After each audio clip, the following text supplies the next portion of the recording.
Halo, Shalom, saudaraku yang dicintainya tanpa syarat, yang dikasihinya tanpa batas, dan yang diberkatinya tanpa sebab.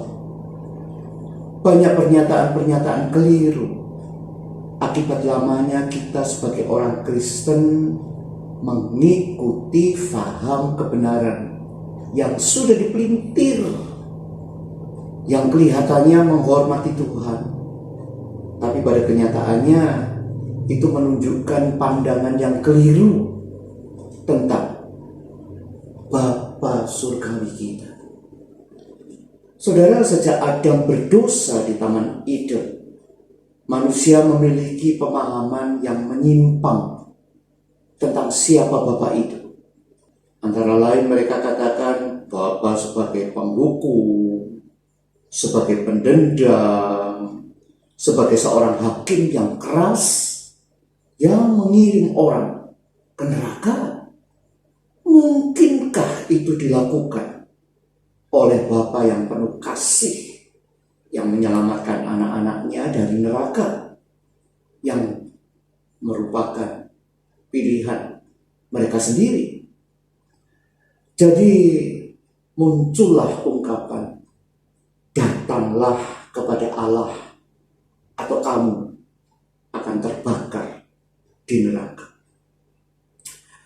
Makanya Yesus Tuhan datang untuk meluruskan dan membantu kita mendapatkan pikiran yang benar tentang Bapa.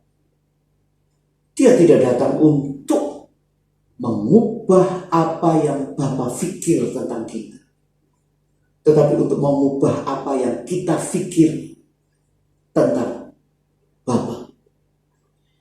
Ibrani 1:3 mengatakan, Ia adalah cahaya kemuliaan Allah.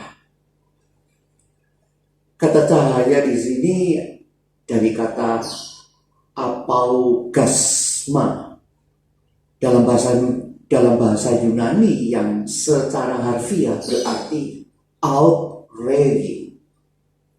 Itu kayak sinar matahari yang keluar dari permukaannya. Sedangkan kata kemuliaan adalah kata Yunani doxa yang berarti pendapat. Makanya saat kita menyanyikan doksologi, kita menyanyikan pendapatnya tentang kemuliaan Allah. Maka Alkitab memberitahu kita bahwa Yesus adalah cahaya, outraging pendapat Allah. Pendapat tentang apa ya?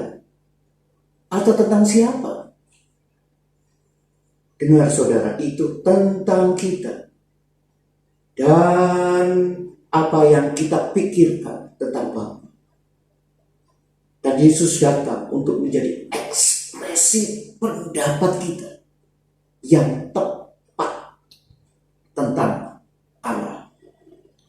Makanya segala sesuatu yang kita akui tentang Allah Bapa memerlukan kristologis, yaitu berpusat pada Kristus Yesus yang telah Dia ungkapkan kepada kita tentang Bapa.